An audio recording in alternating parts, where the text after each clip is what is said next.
Remember that music? God, it was so amazing. All right, so the tins are really frozen, which is delicious. But here you go. Take your martini glass. You want to dump that out. All right, you have a fresh glass of martini. Take your strainer. And you know what? Today we're going to do some little crushed ice in there. And then we're going to just have a beautiful, beautiful, beautiful black martini. Make sure it's all in there. I mean, look at that. Isn't that delicious? And it's like this fruity, beautiful cocktail. And you know what? Then you're going to take some lemon. You're going to cut it up. I already cut this because we got to go and start the show. You take that, you just spritz that onto your lemon, onto your cocktail. You want to do a lemon swirl spritz. And you're going to put that right in there. You see that? Goes right in there. And salud, mi gente. Ooh, yes.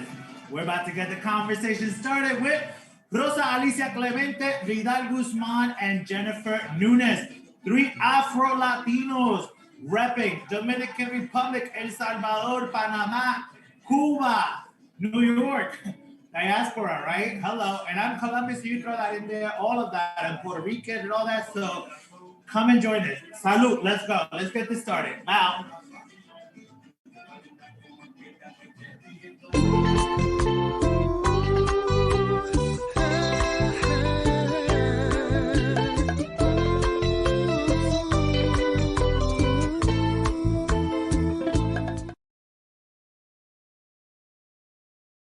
What's going on, my people? Good evening and welcome back to Conciencias Con Cocktails with me, Javier Pedroza. Listen, thank you to each and every one of you for tuning in today and every Thursday at 6 p.m. on Celebrity.com, Celebrity Latinx, also on Celebrity Magazine channel on YouTube, Facebook Live, and Twitter. If you're watching on Facebook and Twitter, YouTube Live, comment. And if any questions come up for my guests and I during the show, please, please, please let us know and we'll try to answer them for you. Also, be sure to follow us on Conciencias Con Cocktails on Instagram. Really easy. Conciencias Con Cocktails, easy breezy. So listen, I hope everybody's having a productive week so far and all of you and yours continue to be safe. You know, guys, creating CO3 has been such a wonderful experience because we have really created an inclusive space for us to continue having these conversations, which must be had week after week, day after day. We have to put in a little grain of salt to just abolish this racism and just get rid of it. So again, gracias everyone who supports us here at CO3. And listen, this week is no exception. But before we get to this week, let me just say a couple of things. I must thank my last guest from last week, which were 3 incredible, inspiring Indigenous folks who I feel so fortunate to know and learn from. Cherie and T, I mean, wow, an Afro-Indigenous Din woman who's an author, a mother, a speaker, an artist. She is a direct action leader and warrior in the U.S. to protect the land and the people. I mean, come through warrior, right? We also had with us Wania Locke, and Wania Locke is from Atna, Dene, Dakota, Lakota, and Anishinaabe tribes. And wow, another fierce activist and obviously another protector of Mother Nature, you know, since, you know what, Indigenous folks are really the ones who are protecting Mother Nature. And that needs to stop. It needs to be all of us. We need to help them. So also with us, you know, we had Chris Cabrera, who's my Aztec Native American ex, who is the national LGBTQ plus portfolio ambassador for Bacardi, an ambassador, an advocate, another activist who works tirelessly within the cocktail industry at large to promote a message of inclusivity specifically for those people of color and queer communities. So Love Chris. And you know what? Chris lives here at NYC. And I have to say, it was really beautiful to watch how Chris connected with Shetty, who lives in Louisiana, and Wania, who lives in Lakota, Dakota. You know, the indigenous blood was on fire last week. I mean, we were crying messes. Like it was beautiful moment nonetheless, for sure. So I thank them so much. Also, we had my bro vibing, the Mystic, who hanged out with us last week at the CO3 Lounge, and it was a great time. Also, P.S. for those of you who joined his virtual listening party on Monday, off the hook. We had such a great time. And his new album, Angel Wings, go check it out on his website at omthemystic.com for more information. Support a brother, buy his music. Okay, that's how we get on top. We gotta support our own. All right, guys, so today it's another special show because we have 3 Afro-Latinos who rep the Dominican Republic, El Salvador, Cuba, Panama, Puerto Rico, New York. You know, New York is a diaspora, right? And we'll start right here, Mr. Vidal Guzman. Listen, another guerrero with an incredible life where he has had to overcome the system, our system, which has been proven over and over again to not be built for people of color, especially our Black brothers, sisters, and siblings. You know, Vidal faced homelessness, drug gangs, all by the age of 15. You know, that's an extremely young child, right? And when he was 16 years old, Vidal was arrested and he was tried as an adult. At age 19, he was arrested again and sentenced to 5 years at a prison upstate in 2007. And he was released on probation from Rikers Island, right? You know Rikers, right? New York City's jail complex, which is also known as, you know, the Guantanamo Bay of New York City, is awful and needs to be shut down and is on its way to be shut down. Thanks to someone like Vidal, which we'll talk about. But you know what? Resilience and patience and hard focused work today. Vidal is an incredible activist. He's a community organizer. He's an author. He is a criminal justice advocate. And again, we can't wait for Vidal to join the conversation and catch up because there's a lot that we're going to learn with Vidal. We also have an Afro-Latina who was born in Jamaica, you know, Taina, what the Africans came there, that's right. And her parents rep the Panama and Cuba. That's right. See how it all makes sense? It all makes sense. Wait until we start talking to Ms. Jennifer Nunes, who is with us at our CO3 Lounge, all the way from beautiful island of Barbados. And you know what? Ms. Nunes is the founder and chairperson of the Foundation for Caribbean American Competitiveness. And the organization aims principally to engender spirited change within the Caribbean and the diaspora. So we cannot wait to chat with Ms. Jennifer Nunes later in the show. Our staple guest, who is it? Our signature cocktail. There she is. What? The Black Martini. Beautiful, right? Beautiful as a lovely dark night. I mean, for any occasion, this is a beautiful drink. Underneath the stunning color lies a delicious coffee Padron Martini. It's so delicious. I needed to change it up from vodka because, you know, it's like 6. We need a little. I need to. Yes. Absolutely, 100% Black Martini all the way. Again, if you just joined us a little later, did not watch me make the martini, 2 ounces of Padron. You can use vodka, you can use gin, 1 ounce of blue curacao, and another ounce of black raspberry liqueur, and you got a beautiful, beautiful, beautiful drink.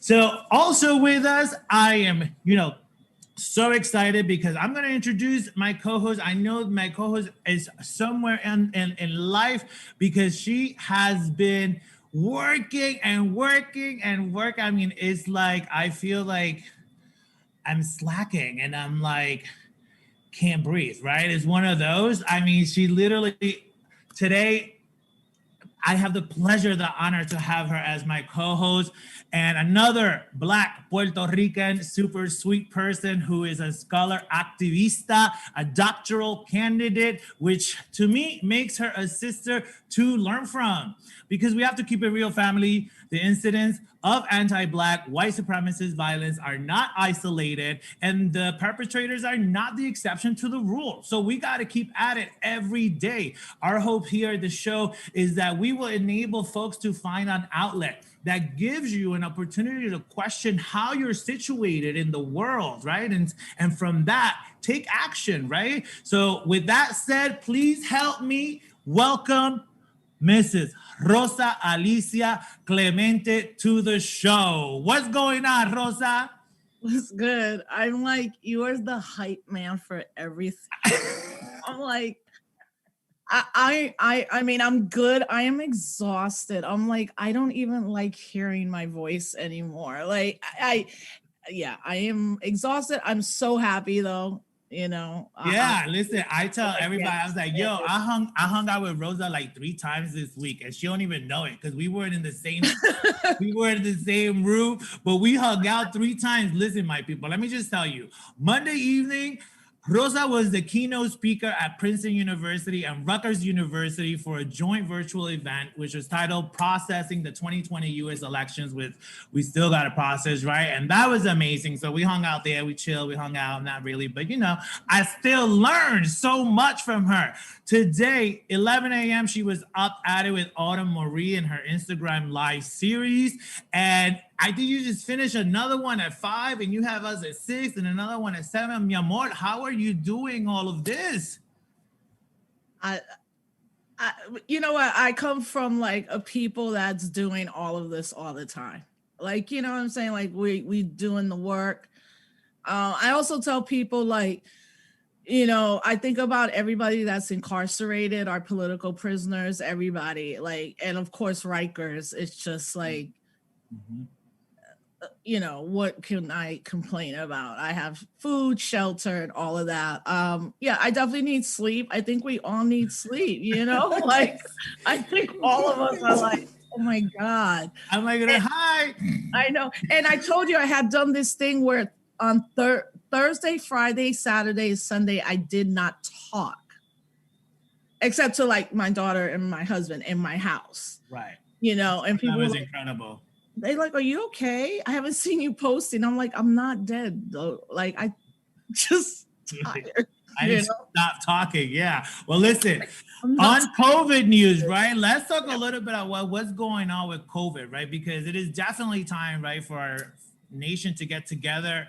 And I know that I love your messages because you're like, stay home. Like, if you want, just stay home. And I agree, just stay home for this holiday season. And that way you could be here for the next one. And, it's dying. Like, we literally keep breaking records of COVID-19 hospitalizations and deaths, right? Like yesterday, another US record, 200,000 new coronavirus infections and hospitalizations pass over 100,000. Like, that's crazy. You know what I'm saying? We have, I think I read 3,157 people who have died, which is like more like September 11th. You know what I'm saying? Like on a day, like in one day. What are your thoughts on COVID right now, man? Oh, me or Dr. Yeah, you man. Yeah, the thing is, I was in New York. I was coming from South Africa when 9/11 happened. It's a very crazy story. It was the UN Conference Against World Racism and Xenophobia in 2001. It also, at that conference, were people from all over the world, and I was part of the reparations crew, but also part of the growing at that time, what is Afro-Latino, and having people from Colombia, Brazil, the islands, and all of that. But I was on a plane landing from South Africa when the first plane hit the tower. So if anybody's ever landed in New York at JFK or LaGuardia, you end up circling down to basically the Hudson River and the skyline in New York. And we were all like, on the plane, like a collective, like, what the right. fuck? And we're on a plane, and then the pilot's like, don't worry, we're about to land. You know, by the time we landed, my dad was already at the airport, like, get in the car now, leave your bags. And I was like, what's happening? And he's like, I think there's an attack. We were on the bridge when the second plane hit, and everybody just stopped and got out the cars. The fact that every day is now a 9/11, and also we're not talking about the rest of the world. And that's what also angered me with seeing people travel. I was like, all the other countries are doing better. Like, leave them alone. Right. Don't go to the Caribbean because it's cheap. Don't go to Puerto Rico. The continent of Africa has less deaths. And I'm only saying that in the context of a country that's been colonized, a country that doesn't often have access to maybe clean water and all of that. And those things are true here in this country. So my thing is, like, this is horrific. And it's a lot of mental health stuff now that I think that's what we're beginning to see manifesting. I don't know how our guests feel about that, because, or what you all can talk about around that, because it's not just the isolation. We could be like socially together, but I also think like human touch is so important. Right. And in our movements and our collective people, when you see us at a protest or whatever, we're hugging, we're crying, we're like, so I wonder what both of you, what your experience is where you are located now. We're definitely gonna get, with Vidal and Nunes when we get to them, because Jennifer's in the Barbados. So to your point, you have a beautiful island and who is doing relatively well, and don't go there. You know what I'm saying? And also Dr. Robert Redfield said, that the reality is that December and January, February are going to be rough times. So it's actually, believe that they're going to be the most difficult times in public history of this nation. So we have to really take this serious, you know what I'm saying? So guys out there, please wear a mask, because this is no joke. Try to stay home and really, again, wash your hands, do everything that we were doing, but now we're just comfortable, right, of doing. Make sure that you guys are doing that. Also, guys, right now we're going to go to our spotlight stories, right? And this is where we highlight our stories where, again, current event and trending news are happening. And we are going to start with our story number 1, which is, Gloria Estefan has COVID. She had COVID, man. And it's sad, you know what I'm saying? Because she's someone who comes across and says that, she has been taking care of herself. She has been, really doing her part. And she told everyone, I quote, please everybody wear your mask, try to stay 6 feet away and protect yourselves as well as you could. You know what? Take a look at Gloria Estefan giving us a little something. Hi, everybody. I hope you all had a great Thanksgiving despite all the challenges. And as a matter of fact, I wanted to talk to you about that very thing. In the past few weeks, I have been one of the victims of COVID. On October 30th was the only time that I ever went out. And the reason I'm sharing this is because I want you to know how highly contagious this is. I wear my mask everywhere. I went to a restaurant outdoors with some family, 4 of us. Everybody was negative. And we wore masks all the way to the table. And when we left, the only thing that I can imagine happened is that someone came up to me when I was eating and tapped me on the shoulder. They were very close. They had no mask and they were telling me beautiful things. But that's the only thing that I have done outside of my enclosure here, my quarantine with everybody. I'm in the studio with everybody there is negative as well. On November the 5th, the reason that I realized that I had COVID was because my poor chef was the victim of me telling her that the chicken that she made me tasted like nothing. I still didn't realize it till the next day when my breakfast tasted like nothing, and then my soap I couldn't smell, and then I started freaking out a little bit, like we all have been, because the fear is the biggest part of this whole thing. I asked to get tested, and that Sunday, I guess it was November 8th, I was positive. Man, there's some so sad stories. What are your thoughts on that, Rosa, Gloria, Estefan, man, in Miami, right?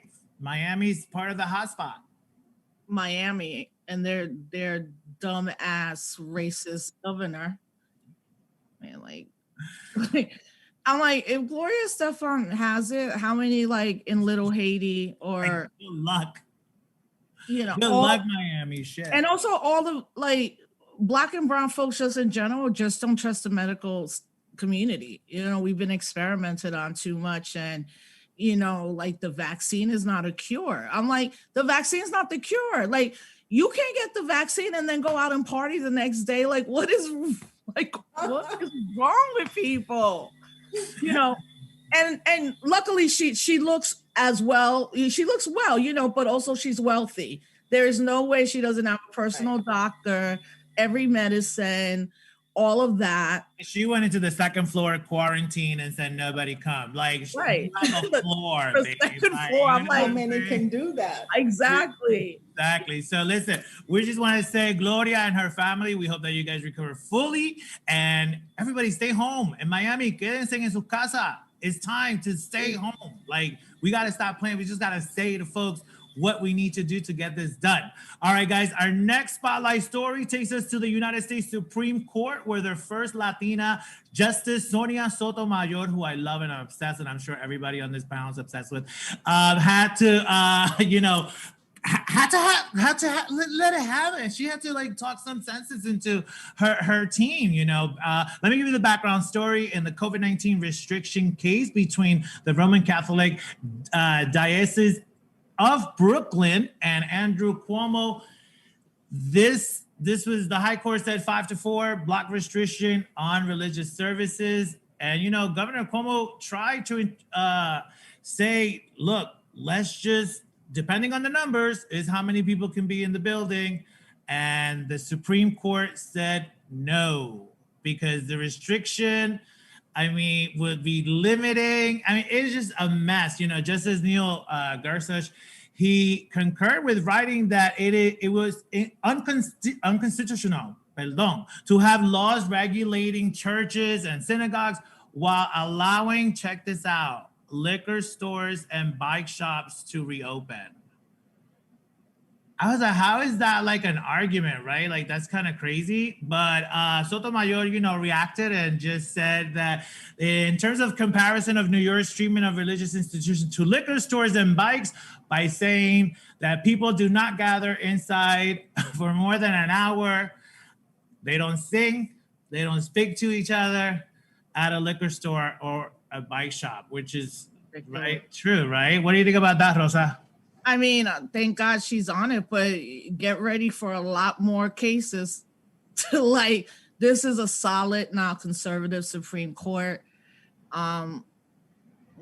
You know, they're about to overturn Roe versus Wade. That's where that's going. They're about to do a lot of take away more voting rights and all of that. So yeah, the dissents are important. Unfortunately, once you're dissenting because you've lost the case. And also, like, I don't know if you're not in New York state, there's a large Hasidic Jewish population, and they don't believe in vaccinations as part of their religion. They're very insular as part of their religion. And most people think that the Hasidic Jewish community in Williamsburg, Brooklyn is the only one. But there's been a lot of movements into what we call upstate New York. Mm-hmm. So Monroe and past like the Tappan Zee Bridge and all of that.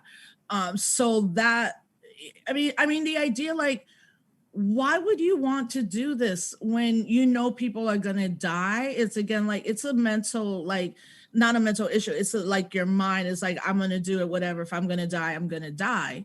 Right.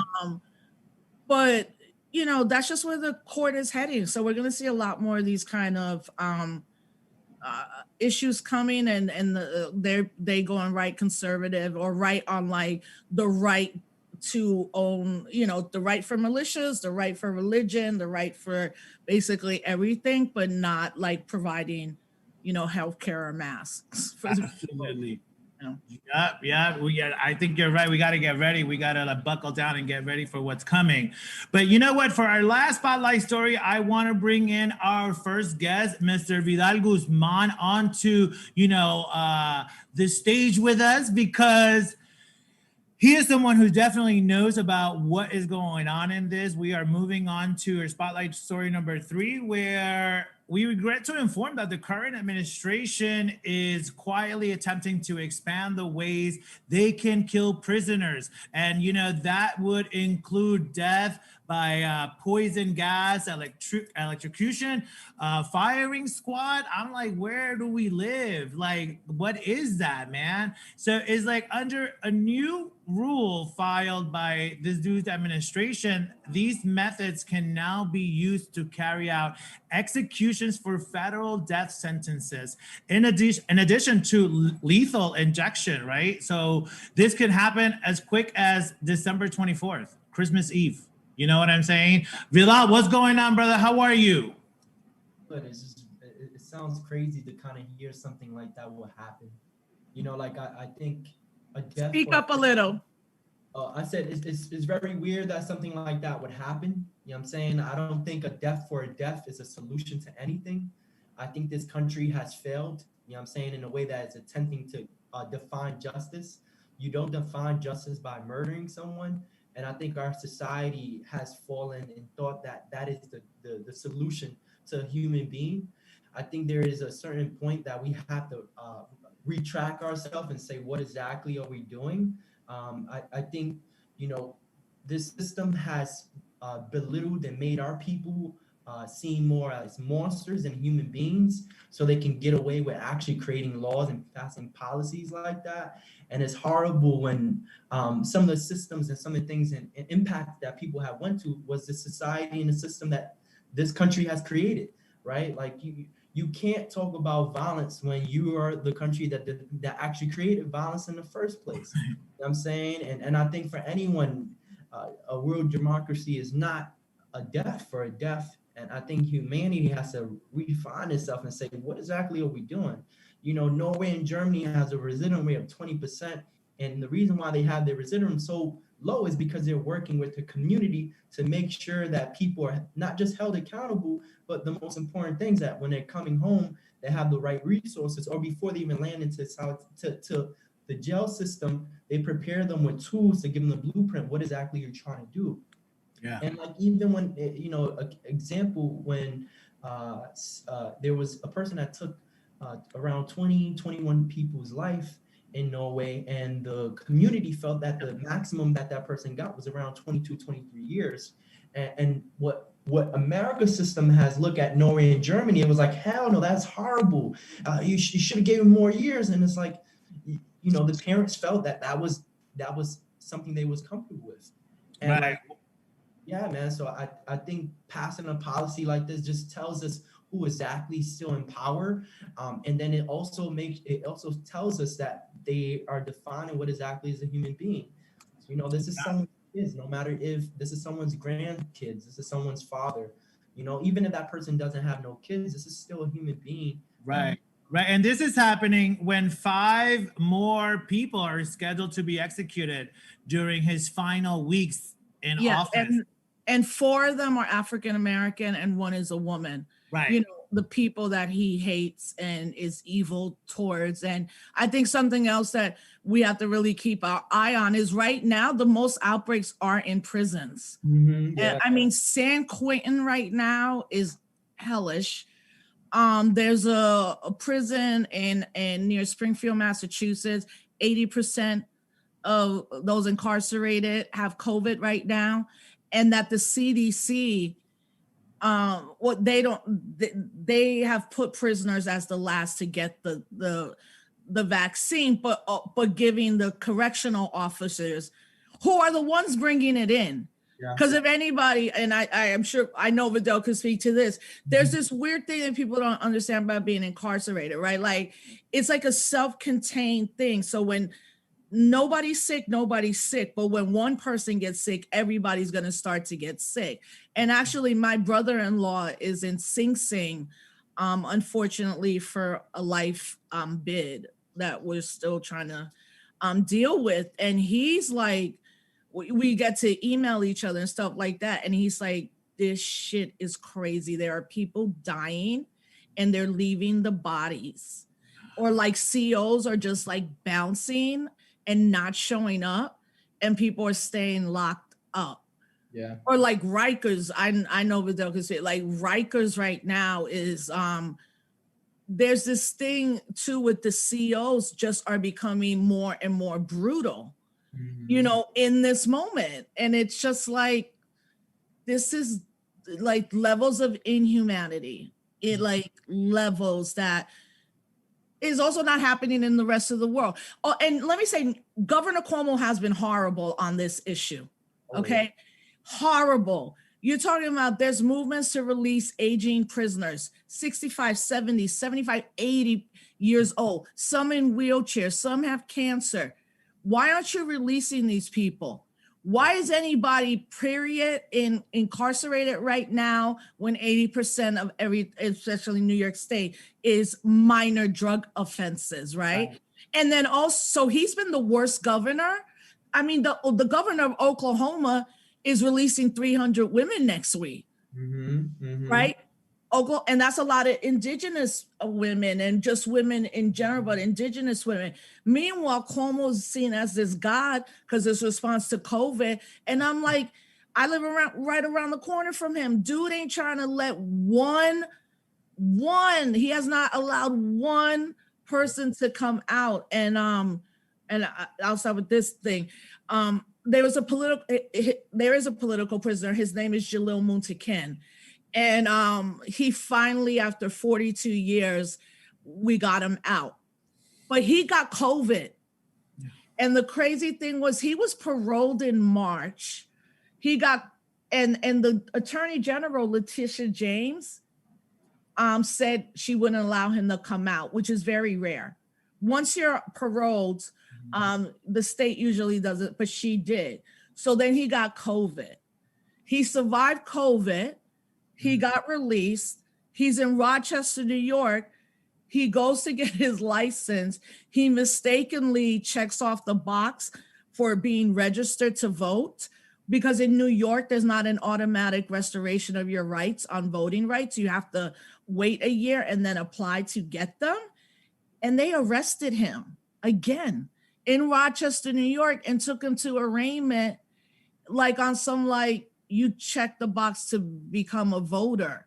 And I'm like, because he probably didn't know yes or no. Like, but you see, all of that is just the way New York State especially treats, and it's incarcerated people. I actually think it's the worst. I mean, in the Northeast and the West Coast. Down South, that's a whole different game. That's bad. But yeah, it's horrific, you know, like all of us are worried. Yeah. And Vidal, you worked on the Close Rikers campaign, so you know very well what's up with, you know, working with politicians in closed rooms and all of that. Tell us a little bit about that. I mean, even when we pass, like, because I've been doing, you know, even when Raise the Age was like something that was people was talking about, Governor Cuomo was pushing against that. You know what I'm saying? And that was something major. How can you try a kid who's 16, 17, and 18-year-old as an adult? You know, like someone like myself, when I was 16 years old, I was facing 15 years, you know, and I think for us, we got to like think about that. We know a child's mind doesn't fully develop at 25, and Governor Cuomo was pushing us against that. And even when we passed speedy trial, discovery law, and bail reform, telling Khalid Browder's story and multiple people who are directly impacted, telling their story of why we need to end cash bail, why do we need to make sure that people have their discovery law before anything, why do we need to have speedy trial? Because we have people on Rikers Island, we heard of people awaiting on Rikers Island 10 years. Can you imagine 10 years awaiting on Rikers Island? So I think, you know, I dealt with Governor Cuomo last year. When he did his executive budget, he rolled back speedy trial, discovery law, and bail reform that made it more hard for people to come home. And that's what actually started increasing the COVID-19 for people who was incarcerated.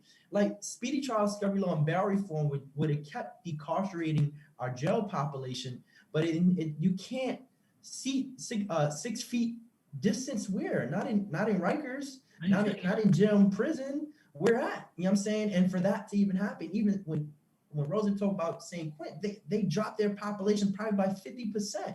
So like people are it's sad to say this, that we're in a moment where COVID-19 actually has to push people and say people are actually dying.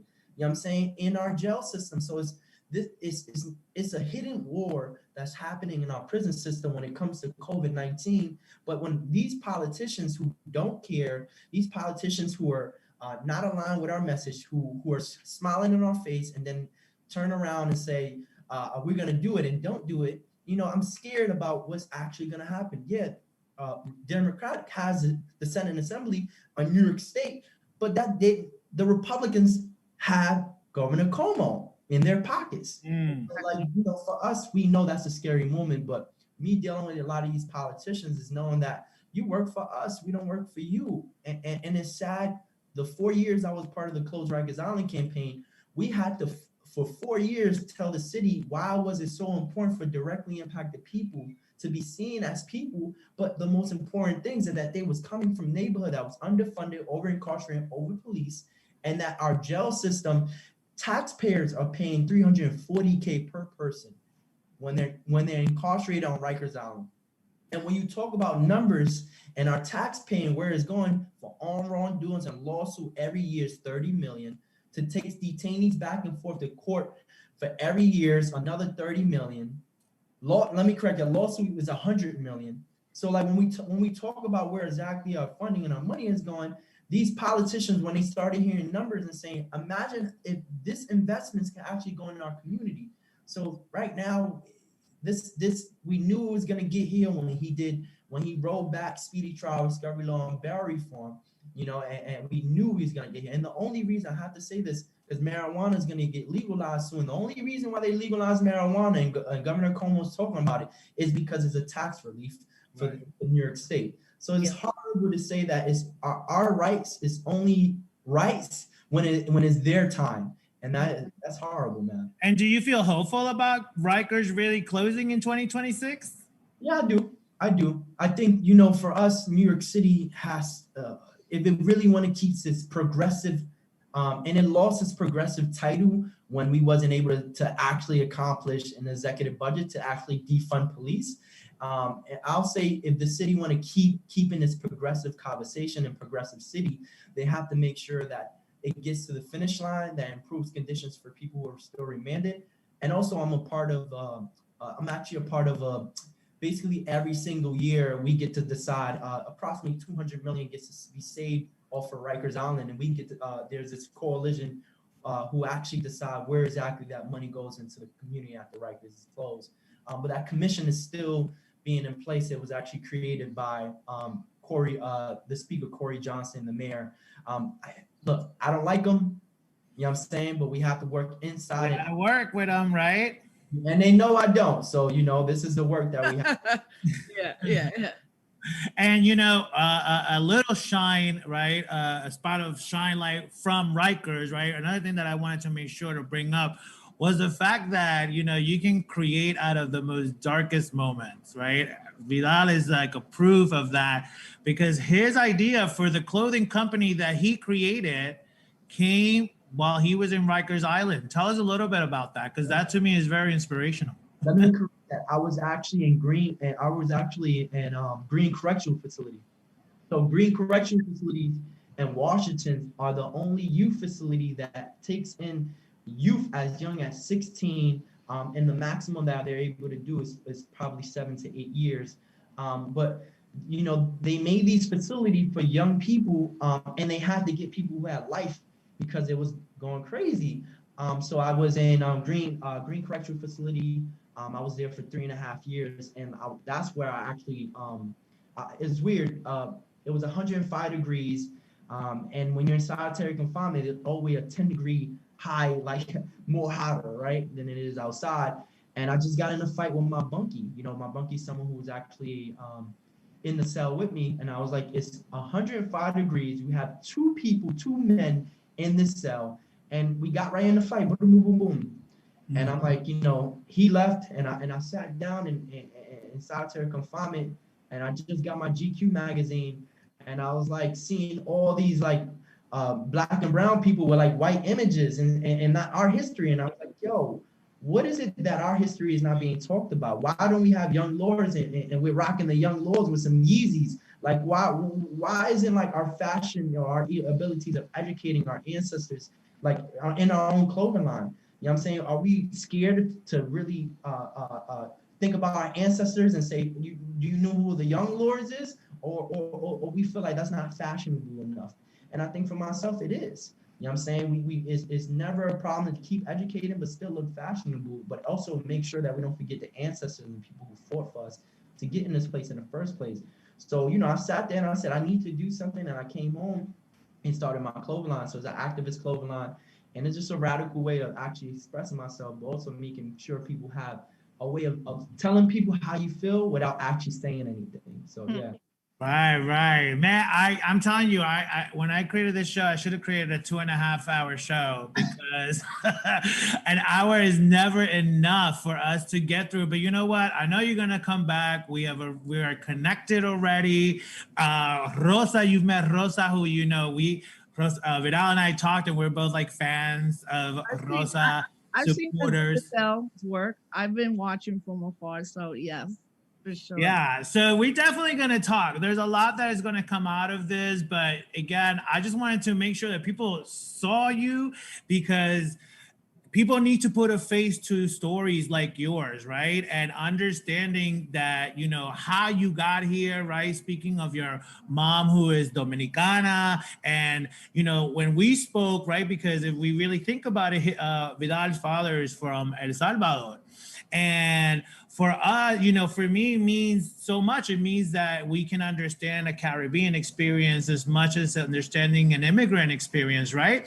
And it dawned on me that even Dominican Republic, even though it's an island right next to Puerto Rico, they're immigrants. Ain't that crazy? Like, in speaking with Vidal, like his mom had to go to Mexico, to then jump to Miami, like all these crazy things, like immigrants from South America and Central America do. So I thought that was a very interesting thing. And again, I know we're going to have you again, but tell our viewers your social media handles, where we can buy your clothes and your books, because he's also an author, y'all. Yeah. I am Vidal, last name Guzman as my Instagram. Majority, you can find everything there from my books. I'll be coming out with the 3rd book soon. I just like writing poetry. My clothing line you can find it there too. And I'm also gonna be coming out with an app soon too. And just keep doing the work. So follow me and just make sure we connect and how I can help you out too. But yeah. Absolutely, man. I thank you so much. Again, I know you're super busy, so thank you so much. Guys at home, stay tuned. We're gonna take a quick commercial break, and then we're going to go to our CO3 lounge with Ms. Jennifer Nunes, and we're going to speak about the Caribbean and how it can become the new force of economy. We can do this, y'all. We can do it. Caribeños for Caribeños, right? Like can we dream a little bit? You know what? Refill your cocktails and enjoy your commercial. This is Latinx Heroes. Shout out, because now you're going to get to know a little bit of one of our heroes, Mr. Arturo Alfonso Schomburg, who is a hero. And all of us here are obsessed with having this man because he taught us so much. He's not here with us, but he still teaches us every single day. And now I can say, watch out for Rosa because she's about to be Schomburg. I don't even know. But take a break and come back, all right? I'll see you in a minute. Hello, everyone. Here's your Latinx Heroes, past, present, and future, under a minute. Did you know one of the fathers of Black history and one of the key intellectual figures in the Harlem Renaissance was an Afro-Latino? Yes, his name was Arturo Alfonso Schomburg, and he was born in Santurce, Puerto Rico. Schomburg's 5th grade teacher told him Black people have no history, no heroes, and no great moments.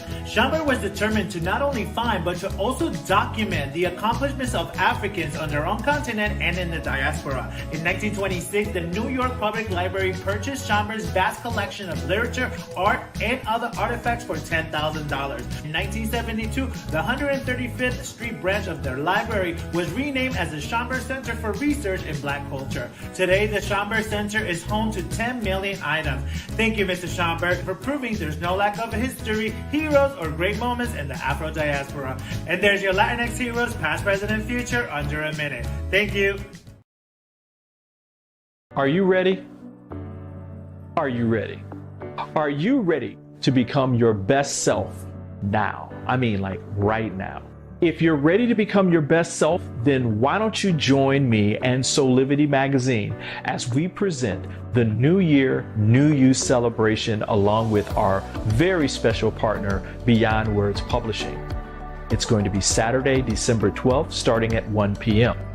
Now, guys, the best part is you'll be able to watch all of this and enjoy it all from the comfort of your own home. I mean, you'll be able to watch all of these amazing people share their gifts and thoughts about how to close out this year and begin the next year with light, love, and power. I mean, how cool is that? And you're going to be able to walk into 2021 with freshness and some spirit and, of course, inspiration. You do not want to miss this incredible event. We'll see you then.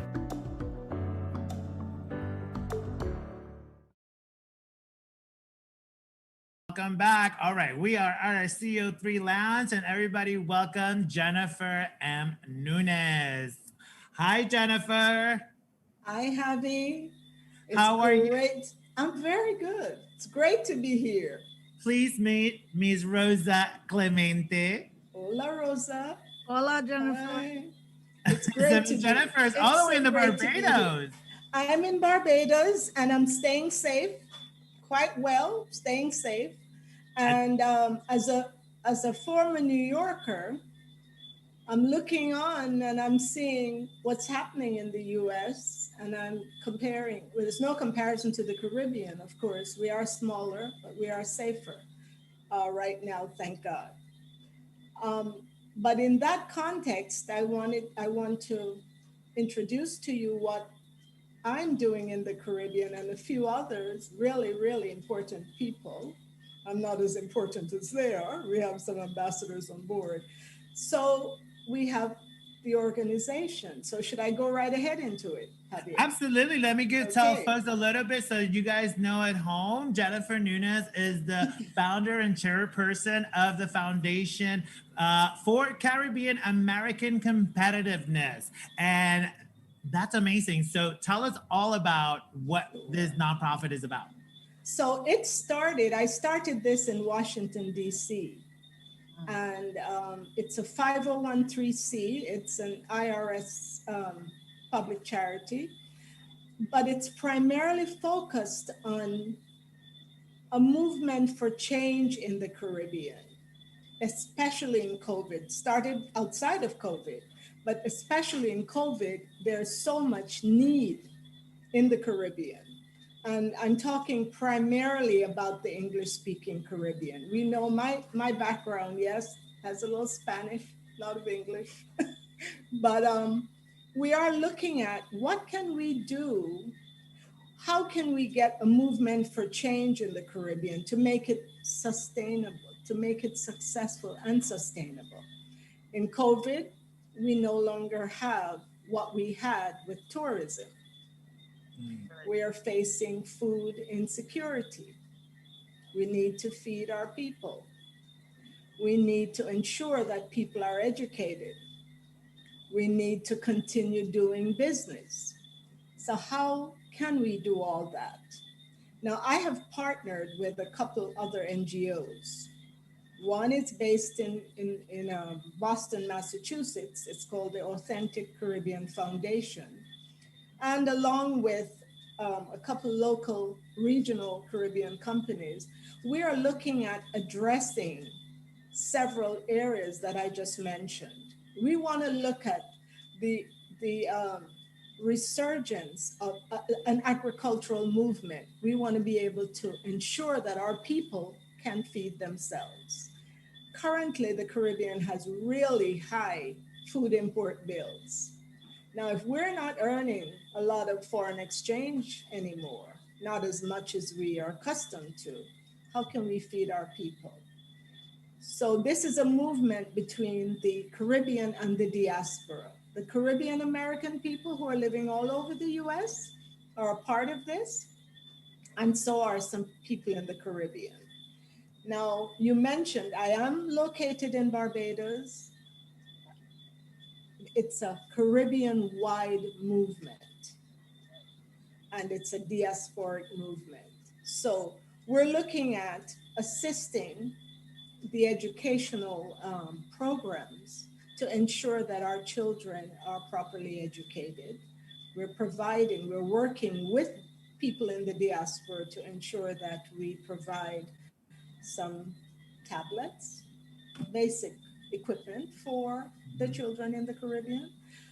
We're also looking at working with technology to ensure that there is available technology now that everything is, it's not in person anymore. Teachers are having to teach, many of whom are not really still yet comfortable with the technology. Mm-hmm. Children are home and parents are not teachers. So how are the children learning without the adequate supervision or the bandwidth, just the internet to get on? The Wi-Fi, yeah. There's a challenge there. But you know, just going back to Vidal, what Vidal said about the people who are incarcerated. Of course, in the Caribbean, we have a challenge with people who are being sent back from the US to the Caribbean. Right. Some of whom have committed major crimes, but some have been in the wrong place at the wrong time. Many of whom were socialized in the US, are plucked out of that reality and are deposited in places that they hardly know or don't know at all. So what happens to that group? So we are the Foundation for Caribbean American Competitiveness. We're looking at how can we deal with the various groups to assist the process of competing. And certainly with regard to inter-Caribbean competitiveness, we're looking at how we compete within the Caribbean and what are the threats from the outside. And is this like for Caribbeans by Caribbeans? Like I see your board and advisors are much of that. We have 2 Caribbean ambassadors on board. We have Ambassador Sonia Johnny, who is currently in Washington, D.C., as is Ambassador Luann Gilchrist. Ambassador Luann Gilchrist is a former educator. Mm-hmm. So she is well versed in all of the needs from the educational sector.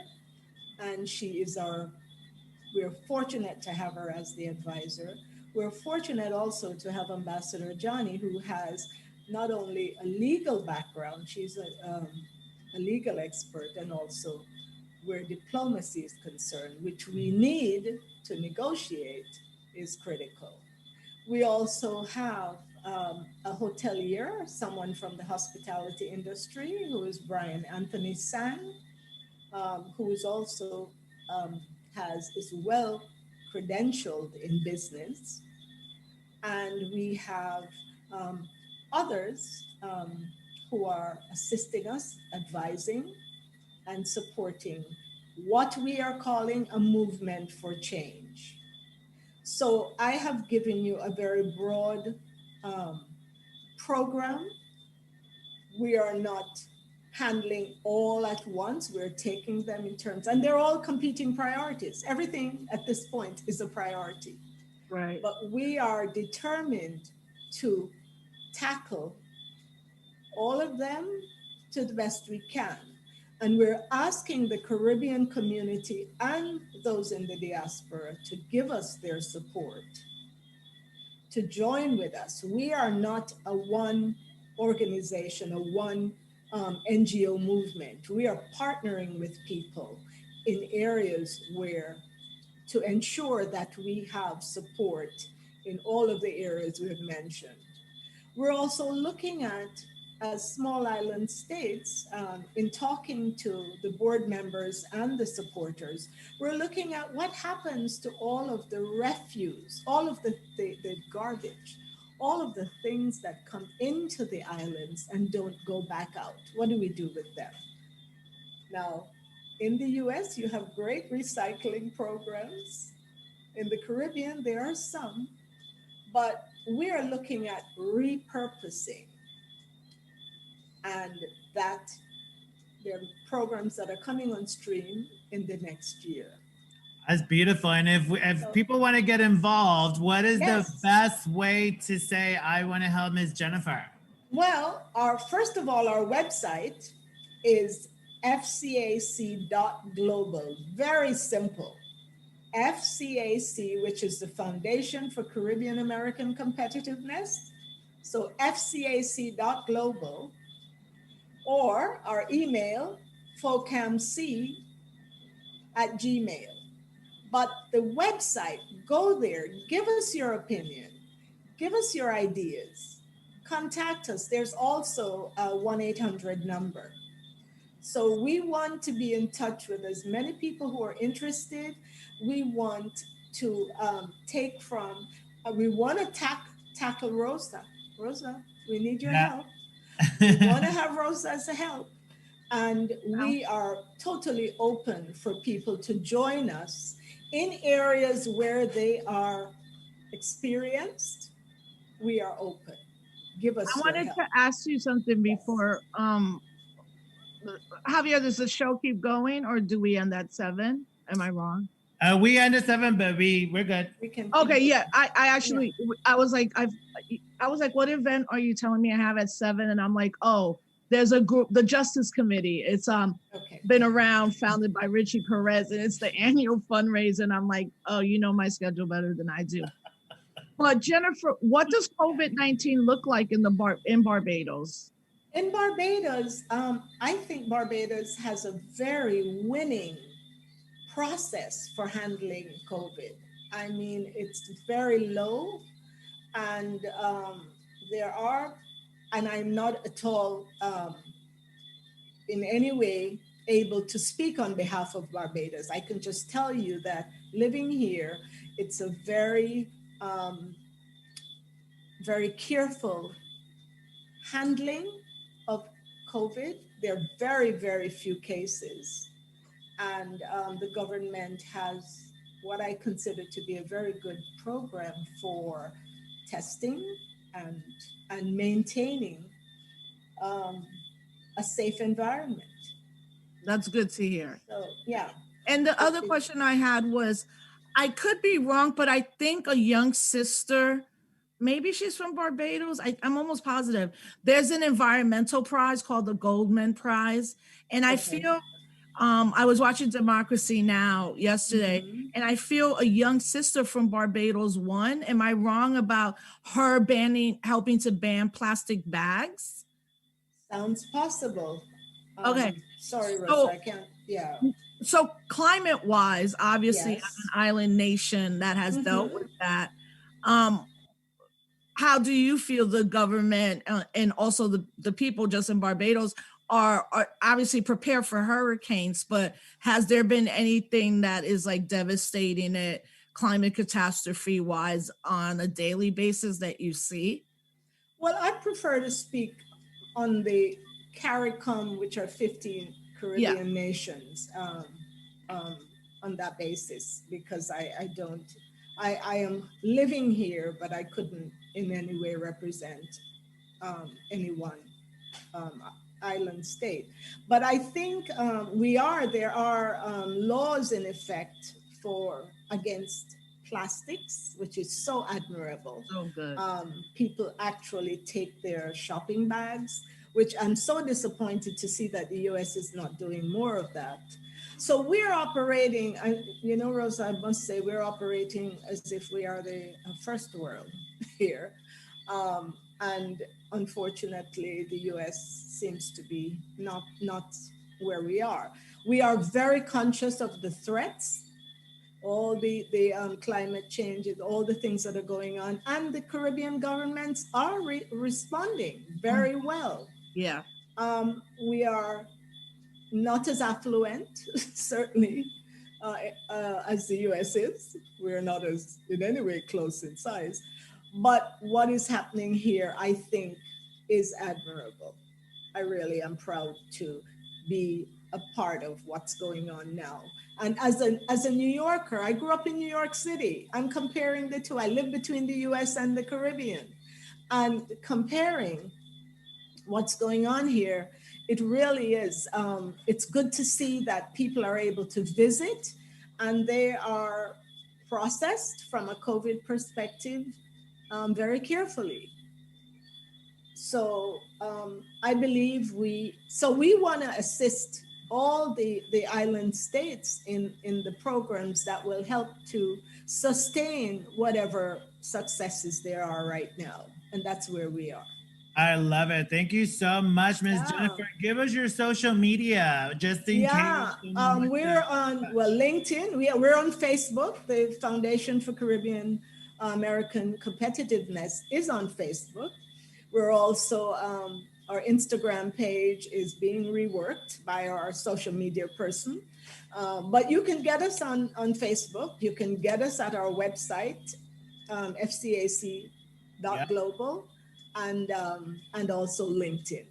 Beautiful. Thank you so much, Miss Jennifer, for hanging out with us. Absolute pleasure. Stay around so we can get to the end of the show. But guys, I want to say thank you so much to my guest co-host, Rosa Alicia Clemente. Rosa, any last words for everyone out there? Like, you know, we're moving into our next people going into the next White House. What should we be doing? Should we be campaigning outside the White House January 21st? What should we? No, I mean, the day after the election, the Sunrise Movement already did a sit-in.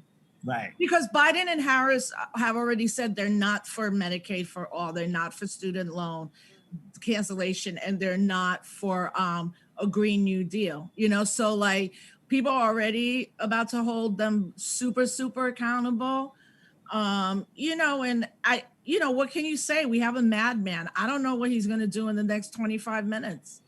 I know.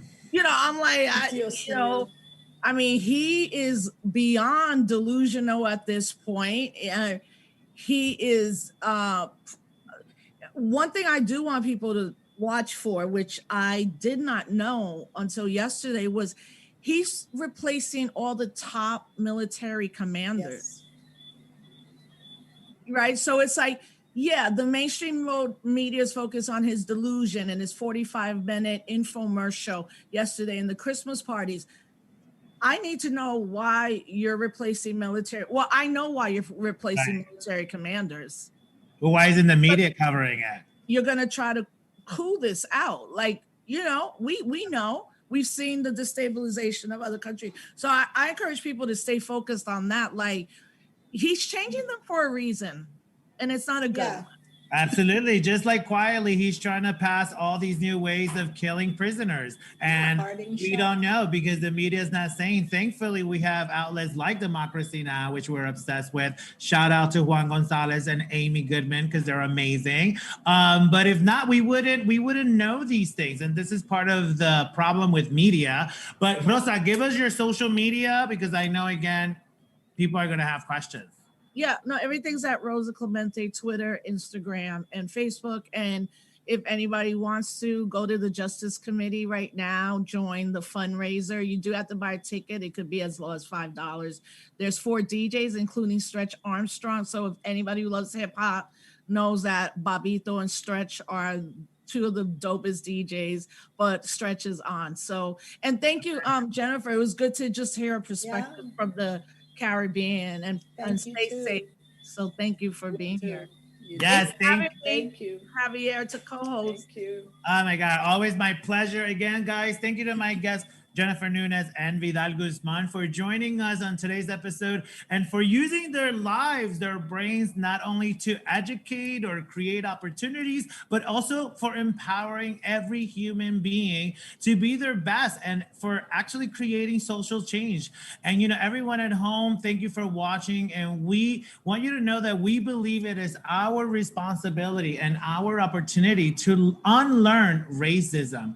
We have to educate others for the betterment of not only our lives, but future generations' lives and the safety of the well-being of all of our communities. So a last note, as anti-racist works, you know, it has made its way into more mainstream conversation. Please know that you are not alone in doing this extremely important work.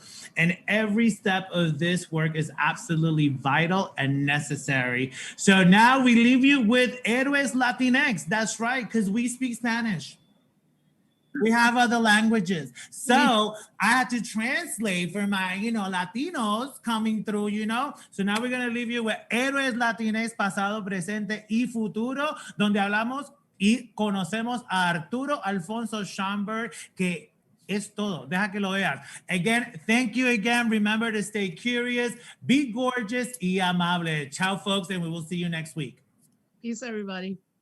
¿Sabías que uno de los padres de la historia negra e intelectual en el renacimiento de Harlem fue un afrolatino? Sí, su nombre era Arturo Alfonso Schomburg y nació en Santurce, Puerto Rico.